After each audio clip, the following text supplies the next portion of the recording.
किसी कॉन्स्टिट्यूंसी में मान लेते हैं कि नोटा में सबसे ज़्यादा वोट पड़ जाते हैं, तो ऐसे में क्या होगा? दोबारा से चुनाव होंगे? उत्तराखंड के मुझे कोई 3 मेजर सोशल इश्यूज बताइए जो आपको प्रभावित करते हैं और आप उसको कैसे ओवरकम करेंगे। कुमायूं रीजन और गढ़वाल रीजन में क्या कुछ भौगोलिक विभिन्नताएं भी हैं?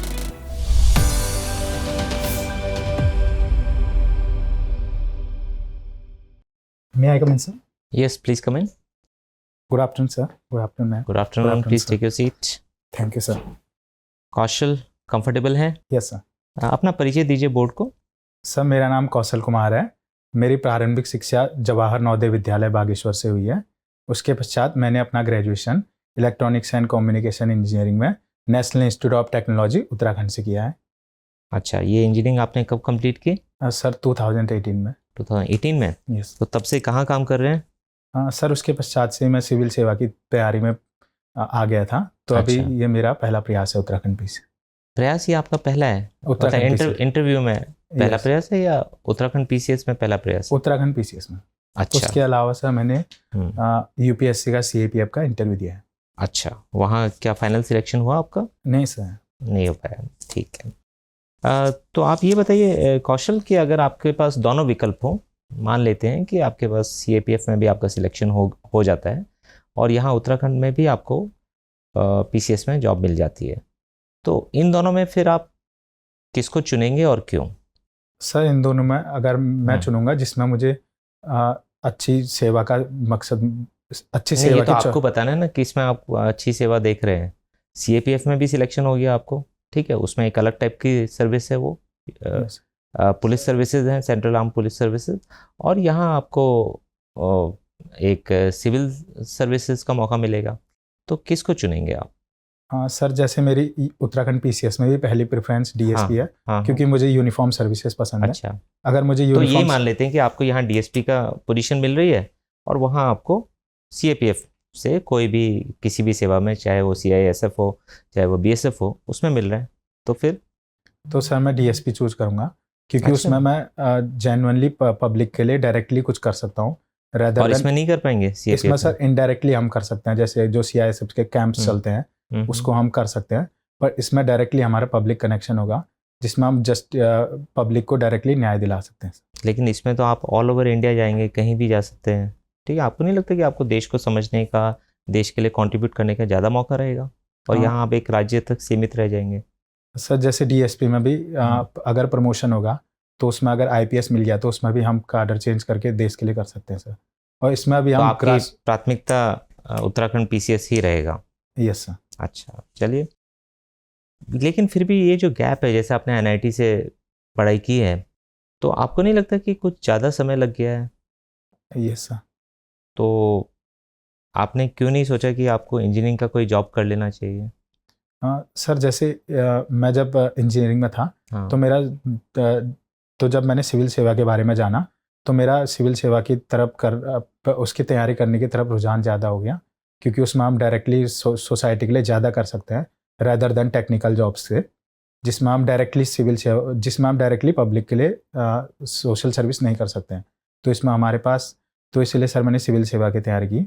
अच्छा, चलिए, मेरा अभी के लिए आपसे आखिरी सवाल ये है कि मान लीजिए कि आपको क्लास 12 के स्टूडेंट्स की काउंसलिंग करनी है, ठीक है, और वो सब लोग आईआईटी की तैयारी कर रहे हैं, ठीक है, आप ऑलरेडी इंजीनियर हैं एनआईटी से, अब आपको उनको ये बताना है कि इंजीनियरिंग के अलावा भी विकल्प हैं, तो आप ऐसी कौन सी 2-3 बातें उनको बताएंगे कि जिससे शायद वो आईआईटी के अलावा भी और विकल्प के बारे में विचार करें या इंजीनियरिंग के अलावा और विकल्प पे विचार करें?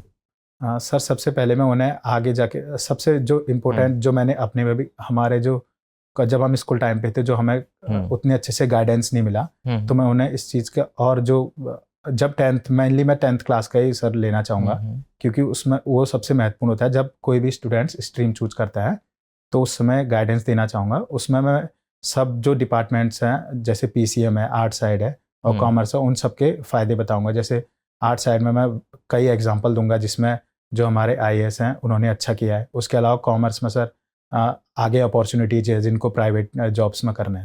ठीक। कौशल, अभी आप सर से बात कर रहे थे स्ट्रीम्स के बारे में, है ना? तो ये स्टेम सब्जेक्ट्स क्या होते हैं? सॉरी मैम, अभी इसके बारे में नहीं जानकारी है। अच्छा, कोई बात नहीं। एआई के बारे में सुना है? एआई रेवोल्यूशन क्या है एआई? मैम आर्टिफिशियल इंटेलिजेंस वो मैकेनिज्म है जिसमें जब मशीनरी के पास टेक्नोलॉजी के थ्रू उनके पास ह्यूमन की तरह कॉग्निटिव स्किल्स आ सकती हैं और वो इमोशनली जज कर सकते हैं डिसीजन और खुद से डिसीजंस ले सकते हैं। तो एआई कैसे हमारे रोज़मर्रा की ज़िंदगी को प्रभावित कर रहा है? मैम अभी हम जैसे देख सकते हैं एआई हमारे काफ़ी अभी जैसे प्रिपरेशन फेज में ही मैं खुद चैट जीपीटी और गूगल जेमिनी का यूज़ करता हूँ जिसमें हमें काफ़ी इन्फॉर्मेशन मिल जाती है डायरेक्टली रिलेटेड टू टॉपिक। उसके अलावा मैम जॉब्स में भी ये काफ़ी इम्पेक्ट कर रहा है क्योंकि एआई जैसे फोटोग्राफी वीडियोग्राफी है, पहले से उसमें रिक्रूटमेंट होता था पर अभी एआई के थ्रू जनरेट हो जा रही है वीडियो। उसके अलावा मैम इसके पर कुछ नुकसान भी हैं जैसे अगर हम कहें हेट स्पीच रिलेटेड और उसके अलावा जो डीप फेक वीडियोस बन रही है मैम उससे पर्सनली अटैक भी कर सकते हैं लोग। तो एआई की यूसेज से कहीं ना कहीं हमारे लैंग्वेज पर प्रभाव पड़ रहा है। आपने बोला कि मैं चैट जीपीटी यूज़ करता हूँ, है ना? तो चैट जीपीटी है क्या? चैट जीपीटी एक एआई टूल है जिसको ओपन एआई द्वारा बनाया गया है। हाँ, लैंग्वेज टूल है बेसिकली, Yes, लैंग्वेज बेस्ड है ना? तो कैसे ये हमारे लैंग्वेज को प्रभावित करता है फिर? तो अगर यंग बच्चे अगर इसको यूज़ करेंगे ज़्यादा से ज़्यादा तो जो लैंग्वेज एज ए डेवलपमेंट की हम बात करते हैं वो कहीं ना कहीं उनका प्रभावित होगा, आपको नहीं लगता ये? यस मैम, पर इससे हम थोड़ा इम्प्रूव भी कर सकते हैं। जैसे अगर हम जो चैट जीपीटी है ये दोनों लैंग्वेजेस में अवेलेबल है, अगर आप हिंदी में करना चाहें उसमें मिल जाएगा, इंग्लिश में भी मैम। नहीं, आप समझ नहीं पाए, चलिए ठीक है, कोई बात नहीं। ये बताइए कि हाल ही में जोशीमठ बहुत ही न्यूज़ में था, क्यों था ये? मैम जोशीमठ में सिंकिंग ग्राउंड सिंकिंग हो रही है क्योंकि जोशीमठ जो इलाका है मैम वो ऑलरेडी लैंडस्लाइड वाले एरिया पे अभी बसाया गया है दोबारा से। तो इस वजह से वहाँ जो इलीगल बड़े लेवल पे कंस्ट्रक्शंस हो रहे हैं उसकी वजह से मैम अभी रिसेंटली वहाँ लैंड सिंकिंग हुई है। कौन सा कंस्ट्रक्शन को कहा जा रहा है कि ये मेजर कारण रहा है जोशीमठ के सिंकिंग में? Yes ma'am, mainly major ma'am Chardham project को बोला जा रहा है जिसकी वजह से लैंड सिंकिंग हुई मैम। अच्छा, और क्या है Chardham project? Ma'am Chardham project है जो उत्तराखंड के छोटे चार धाम है, गंगोत्री, यमुनोत्री, बद्रीनाथ, केदारनाथ, इन पे लैंड जो रोड्स हैं उनकी विड्थ को बढ़ाना और ताकि कनेक्टिविटी ऑल वेदर रोड बन सके। और ये तपोवन विष्णुगढ़ प्रोजेक्ट क्या चीज़ पे बेस्ड है? सॉरी मैम, अभी इसके बारे में इसकी जानकारी नहीं है। आपने लिखा है अपनी हॉबी में टूरिस्ट प्लेसेस घूमना भी, तो ये बताइए सस्टेनेबल टूरिज्म क्या होता है? मैम सस्टेनेबल टूरिज्म ये होता है जैसे अगर कोई लोकेशन है, अगर हमको वहाँ टूरिस्ट प्लेस है कोई, जैसे केदारनाथ का एग्जांपल ले लेते हैं, तो अभी उसमें हमारे उत्तराखंड गवर्नमेंट ने काफ़ी अच्छा इनिशिएटिव लिया है। जैसे उन्होंने वहाँ सिस्टम कर दिया स्लॉट बुकिंग जिसमें कि जितनी उस एरिया की कैरिंग कैपेसिटी है उस हिसाब से पॉपुलेशन आएगी और उस हिसाब से ही मतलब ज़्यादा पॉपुलेशन नहीं आएगी जिसकी वजह से ट्रैफिक कंजेशन नहीं होगा और वहाँ का वाटर शॉर्टेज वगैरह प्रॉब्लम नहीं होगी, तो और इन्वायरमेंटली फ्रेंडली होगा। उत्तराखंड के मुझे कोई 3 मेजर सोशल इश्यूज बताइए जो आपको प्रभावित करते हैं और आप उसको कैसे ओवरकम करेंगे? मैम जो सबसे मेजर इशू लगता है मुझे, इलीगल वाइन जो लोगों के घर पे बनाई जाती है। अच्छा, इलीगल वाइन क्यों? क्योंकि मैम उसकी वजह से लोगों के हेल्थ पे काफ़ी इम्पैक्ट कर रहा है, वो प्रोसेस्ड नहीं होता है। अच्छा, ठीक है। उसके अलावा मैम जो मेजर इशू मुझे लगता है माइग्रेशन का, और उसके अलावा मैम जो हेल्थ इंफ्रास्ट्रक्चर है पहाड़ी एरियाज में मेनली, वो बहुत प्रॉब्लम की चीज़ है। अब मैम इसमें हम रेगुलेशन कैसे कर सकते हैं? अगर हम इलीगल शराब की बात करें तो सबसे पहले इसमें गवर्नमेंट को स्टेप लेने चाहिए कि जो घर पे लोगों के ज़्यादातर एक्साइज डिपार्टमेंट है उसको सडन विजिट करने चाहिए गांव विलेजेस एरिया में। उसके अलावा मैम माइग्रेशन के लिए गवर्नमेंट को जो पहाड़ी एरिया है वहाँ स्टार्टअप के ज़्यादा मौके देने चाहिए। जैसे हमारे पहाड़ी एरियाज़ में हॉर्टिकल्चर कल्टीवेशन ज़्यादा है तो वहाँ हॉर्टिकल्चर रिलेटेड कंपनीज खोलनी चाहिए। उसके अलावा मैम हेल्थ इंफ्रास्ट्रक्चर में जो बेसिक नीड, जैसे अभी रिसेंटली एक एग्जांपल था मैम, हमारे बागेश्वर के डीएम को चोट लगी थी तो उनको इतनी प्रॉब्लम थी कि बागेश्वर में तक उनको ट्रीटमेंट नहीं मिला, उनको दूसरी जगह जब तो मेनली बेसिक प्रॉब्लम्स का वहाँ सॉल्यूशन नहीं है, तो जैसे बेसिक प्राइमरी हेल्थ इंफ्रास्ट्रक्चर्स का डेवलप करा जाए। ठीक, थैंक यू। कौशल, यस, आप पिथौरागढ़ से हैं? यस। कहाँ सिचुएटेड है पिथौरागढ़? सर पिथौरागढ़ हमारा मेनली ईस्टर्न उत्तराखंड में सिचुएटेड है जिसकी नॉर्दर्न बाउंड्री चाइना से है और उसके अलावा ईस्टर्न बॉर्डरी नेपाल से। अच्छा, ये कुमायूं में है या गढ़वाल में है? सर यह कुमाऊं में है। दोनों में डिफरेंस क्या है, कुमायूं और गढ़वाल में?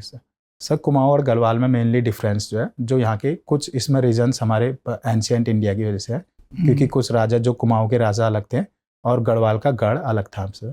और उसके अलावा फिर जब राज्य बना तो उसमें डिवीज़न करने का मेनली रीज़न एक ये भी था कि डेवलपमेंट प्रोजेक्ट्स जो हों उनके हिसाब से हों, एक दो डिवीज़न के हिसाब से। अच्छा, कुमायूं रीजन और गढ़वाल रीजन में क्या कुछ भौगोलिक विभिन्नताएं भी हैं? यस सर, मुख्यतः कुछ भौगोलिक विभिन्नताएं हैं। जैसे सर गढ़वाल जो है, गढ़वाल में थोड़ा जो हमारे ग्लेशियर्स हैं वो ज़्यादा हैं और उनकी हाइट्स ज़्यादा है गढ़वाल के हिल्स की, और वहाँ इंफ्रास्ट्रक्चर बनाना थोड़ा दिक्कत करता है। लेकिन कुमाऊं में जो है हिल्स रेदर देन थोड़ा शिवालिक्स में ज़्यादा सिचुएटेड है। हम ये देखते हैं कि कुमायूं रीजन में जो टूरिज़्म है वो उतनी बेहतरी से डेवलप नहीं हुआ है। इसके कारण क्या हैं? Yes sir. कैसे आप, अगर आप एसडीएम बनते हैं तो आप टूरिज़्म को कैसे वहाँ बढ़ावा देना चाहेंगे? सर जैसे हम कहें कि गढ़वाल रीजन्स में ज़्यादा है, उसका मुख्यतः कारण यह है कि क्योंकि वो रिलीजियस टूरिज्म वहाँ ज़्यादा है, लेकिन उत्तराखंड में रिलीजियस प्लेसेस उतने ज़्यादा नहीं है। उसके अलावा उत्तराखंड में अगर हम कुमाऊं में अगर हम टूरिज़्म को बढ़ाना चाहें तो उसमें हम बढ़ा सकते हैं एडवेंचर टूरिज़्म के थ्रू। और उसके अलावा सर हम जैसे नेचुरल ब्यूटी अपने प्रमोट कर सकें, और जैसे अभी रिसेंटली प्रधानमंत्री जी ने जागेश्वर मंदिर को काफ़ी प्रमोट किया है, तो वो उत्तराखंड का 5वां धाम भी बोला जाता है, तो इसके थ्रू भी कुमाऊं के हम सर प्रमोट कर सकते हैं। अच्छा, जागेश्वर में अभी रिसेंटली जो है रोड वाइडनिंग प्रोजेक्ट वगैरह आया है और उस क्षेत्र में वहाँ पर देवदार के वनों को काटा जा रहा है, जबकि उस बेल्ट में उसी जगह पर देवदार के वृक्ष पाए जाते हैं। तो आपको लगता है कि जो इतने रिमोट एरियाज़ हैं पहाड़ों पर, वहाँ पर इतने चौड़े रोड प्रोजेक्ट्स की आवश्यकता है हमें? सर जो रोड चौड़ीकरण किया जा रहा है उसका मुख्यतः कारण ये है कि जो जागेश्वर है वो वर्ल्ड लेवल पे फेमस हो, पर मेरे विचार से उसमें हमें प्रकृति के साथ छेड़छाड़ नहीं करनी चाहिए, क्योंकि वो हमारे लिए, जैसे अभी सुप्रीम कोर्ट ने रिसेंटली जजमेंट दिया है कि forest is natural asset for our country, तो अभी हमें उनका प्रोटेक्शन जरूरी है। उसके अलावा अल्टरनेटिव रूट्स ढूंढने चाहिए सर। अच्छा, सुप्रीम कोर्ट ने अभी recently Jim Corbett national park से संबंधित कुछ विचार दिए हैं, करंट न्यूज़ में भी है, क्या बात कही है उन्होंने? हाँ सर, इसमें मेनली जो जंगल सफारीज होती है उसको अंदर प्रोटेक्टेड एरिया में जाने को रिस्ट्रिक्ट किया सर। अच्छा, अभी होता है, अलाउड है? अभी सर उससे पहले अलाउड था, पर अभी जिम कॉर्बेट जब से सुप्रीम कोर्ट ने किया तो अब इम्प्लीमेंट होगा जजमेंट, उसके बाद सर। तो कोर एरिया में भी अभी अलाउड है जंगल सफारी? सर इसके बारे में अभी जानकारी। पिथौरागढ़ में लैंडस्लाइड की काफ़ी समस्या है, तो क्या रीज़न है कि उत्तराखंड में लैंडस्लाइड, खासकर कुमायूं रीजन में देखें, लैंडस्लाइड बहुत ज़्यादा क्यों होता है? सर जो लैंडस्लाइड का मुख्यतः कारण मुझे लगता है, एक तो सर जो डिफॉरेस्टेशन हो रहा है उसकी वजह से जो सॉयल्स है वो उतने अच्छे से जो सॉयल कंजर्वेशन होता है उतने अच्छे से नहीं हो पा रहा है। उसके अलावा सर जब एक्सेसिव बारिश हो जाती है मॉनसून के टाइम पे, उसमें लैंड एक्टिविटीज़, उसके अलावा सर जो माइनिंग एक्टिविटीज़ होती है कुमाऊं एरियाज़ में, वो भी एक रीज़न है। तो इसको सर अगर हम रोक सकते हैं, इसमें पहले तो हमें इलीगल माइनिंग रोकनी चाहिए। उसके अलावा सर फॉरेस्ट, जैसे जो गवर्नमेंट की स्कीम्स हैं कि अगर कोई इंडस्ट्री लगती है उस एरिया में, उसकी जगह पर फॉरेस्ट को हमने दूसरी जगह पर एफॉरेस्टेशन करने चाहिए सर। अच्छा, एक आपकी हॉबी बहुत इंटरेस्टिंग है कि आप सुपर हीरो मूवीज़ देखते हैं। कौन फेवरेट सुपर हीरो है आपका? सर मेरा favourite super hero iron man है। Iron man? यस। अच्छा, आप 3 ऐसी क्वालिटी आयरन मैन की बताइए जो आप तक अभी नया आयरन मैन मूवीज़ देखी हो। 3 ऐसी क्वालिटी बताइए जो आप अपनी पर्सनालिटी में चाहते हैं कि मेरे पास हो ये। सबसे पहले जो सर अभी रिसेंटली जैसे आयरन मैन ने पूरे दुनिया को बचाने के लिए अपनी कुर्बानी दे दी, सबसे पहले तो मैं ये चाहूँगा कि समाज सैक्रिफाइस। Yes sir. ओके। उसके अलावा सर जो जैसे नॉर्मल ह्यूमन बींग होके उन्होंने टेक्निकल एस्पेक्ट अपना यूज़ करके खुद से सुपर हीरो बने विदाउट नेचुरल सुपर पावर के। Okay, versatility. Yes sir. उसके अलावा जो ह्यूमर है सर उनका, वो मैं चाहूँगा कि वो मुझ में हो। ठीक है, थैंक यू। कौशल, आप पिथौरागढ़ से आते हैं, मुझे ये बताइए काला पानी विवाद क्या है? सर काला पानी विवाद जो है वो हमारा मुख्यतः नेपाल देश के साथ है। इसकी मुख्य वजह है कि जब ट्रीटी ऑफ सुगौली हुआ था तो उसमें मुख्यतः जो रिवर काली है उसका ओरिजिन की वजह से मुद्दा है मेनली। अच्छा, ट्रीटी ऑफ सुगौली में क्या कहा गया है और ये ट्रीटी किसके बीच में हुई थी? ये सर ब्रिटिशर्स और नेपाल के बीच में हुई थी। अच्छा, इसमें मेनली ये कहा गया था कि ओरिजिन ऑफ जो काली होगा उस हिसाब से हम काला पानी को बांटेंगे। तो नेपाल ये जो कहा गया या कुछ ऐसा कहा गया कि काली नदी जो होगी उसके वो ईस्ट, वेस्टर्न बाउंड्री होगी नेपाल और भारत नेपाल की? और भारत की, yes। तो इसमें अभी डिस्प्यूट मेनली ये चल रहा, नेपाल जो है वो लिम्पिया धुरा को इसका ओरिजिन मानता है, पर इंडिया बोलता है कि काला पानी से इसका ओरिजिन है सर। काला पानी से या लिपू लेक से? Yes, हाँ, ठीक है। तो अब कौन सही बोल रहे हैं, इंडिया या भारत, नेपाल? सर इसमें जो मुझे लगता है इंडिया सही बोल रहा है। अच्छा, पर इसको अभी इसकी भी वजह है मतलब आपका ये आप भारतीय हैं इस वजह से या और भी कोई तथ्य है आपके पास? नहीं सर, इसका मेनली वजह यह है कि जो रिवर ऑफ कोर्स हुआ था हाँ, वो कुछ टाइम पहले चेंज हुआ था, तो इस वजह से अभी काला पानी को ज़्यादा सही मानते हैं। अच्छा, ठीक है। मुझे ये बताइए कि अभी इलेक्टोरल बॉन्ड्स पे सुप्रीम कोर्ट का एक फैसला आया है। सुप्रीम कोर्ट ने कहा है कि इलेक्टोरल बॉन्ड्स अनकॉन्स्टिट्यूशनल है। उसकी किस बेसिस पे सुप्रीम कोर्ट ने ये कहा है? हाँ सर, इसका मुख्यतः वजह जो सुप्रीम कोर्ट ने बताई है उसमें जो राइट टू वोट, वोटर्स का राइट होता है कि वो अपने पार्ट डोनेशन के बारे में जान सके, तो वो वायलेट होता है आर्टिकल 19 के अंदर और 14 के अंदर सर, जिसमें वोटर्स जो है वो पूरी जानकारी नहीं कर सकता। ठीक है। और इसके अलावा सर बोला गया कि इसमें और इसके अलावा मेनली जो गवर्नमेंट का मेन बोलना था कि इसमें एनोनिमिटी रहेगी। अच्छा, जो भी डोनर्स होगा, ताकि आने वाले टाइम पे उसको। क्या डोनर की राइट टू प्राइवेसी का कोई मायने नहीं है? इस पे भी सुप्रीम कोर्ट ने सर फैसला दिया। सुप्रीम कोर्ट ने बोला कि अगर आप किसी पार्टी के लिए किसी पार्टी की आइडियोलॉजी को फॉलो करते हैं तो आप एक मैक्सिमम अमाउंट तक आप डोनेट कर सकते हो, पर अगर आप ज़्यादा अमाउंट, जैसे पहले प्रीवियस प्रोविजन थे सर कि 20,000 तक में उसमें एनोनिमिटी रहता था, उससे ऊपर में डिस्क्लोज होता था, तो आप अगर किसी आइडियोलॉजी को फॉलो करते हो तो मिनिमम अमाउंट कर सकते हैं। अच्छा, अगर आप ज़्यादा के लिए कर लें तो उसमें आपका पॉलिटिकल इंटरेस्ट। ये बताइए कि नोटा को लेकर भी अभी कुछ विवाद चल रहा है, क्या है NOTA? Sir NOTA none of the above, ये सिनेरियो इंडियन ECI ने अभी रिसेंटली नहीं, सॉरी सर, पहले 2018 के टाइम पे, लगभग 2018, सॉरी सर मुझे ईयर याद नहीं है। चलिए, हाँ। तो नोटा का मेन मकसद है कि अगर कोई जनता अगर अपने कैंडिडेट से खुश नहीं है तो वो नोटा पे प्रेस करके अपना डिसेंट जता सकते हैं। ठीक है। पर अगर किसी कॉन्स्टिट्यूएंसी में मान लेते हैं कि नोटा में सबसे ज़्यादा वोट पड़ जाते हैं, तो ऐसे में क्या होगा? दोबारा से चुनाव होंगे? नहीं, अभी के प्रोविजन के हिसाब से तो सर इसमें दोबारा से चुनाव है, जो सेकंड मैक्सिमम वोट्स वाला होगा वो विनर होगा। अच्छा, ठीक है। आखिरी सवाल कौशल आपसे ये है कि आप मुझे ये बताइए कि कोई 3 वजह है जिसकी वजह से आप अगर सिविल सेवा में चुन भी लिए जाते हैं, फिर भी आपको लगेगा कि हाँ मैं रिज़ाइन कर देता हूँ, मैं इसमें कंटिन्यू नहीं करना चाहूँगा, ऐसी कौन सी 3 वजह हो सकती है? सर जो सबसे पहले मुझे लगता है, अगर मुझे कोई काम करना चाहता हूँ तो उसमें कोई पॉलिटिकल प्रेशर अगर मुझे आएगा, जो मुझे सरकारी सेवा में पूरी तरीके से पॉलिटिकल प्रेशर में ही काम करना पड़ता है। बट चलिए मान लेते हैं कि पॉलिटिकल प्रेशर, तो आप बहुत जल्दी रिजाइन करेंगे फिर? ठीक है। नहीं सर, बहुत जल्दी नहीं। ठीक है, चलिए झेल लेंगे। सेकंड? और उसके अलावा सर मुझे कोई नहीं लगता। सिर्फ पॉलिटिकल प्रेशर? Yes sir. तो पॉलिटिकल एग्जीक्यूटिव और परमानेंट एग्जीक्यूटिव को तो बहुत साथ साथ काम करना पड़ता है, कभी कभी प्रेशर तो रहेगा ही। नहीं सर, अगर वो मुझसे कुछ इलीगल करने को बोलते हैं तब मैं करूँगा। तब आप रिजाइन कर देंगे?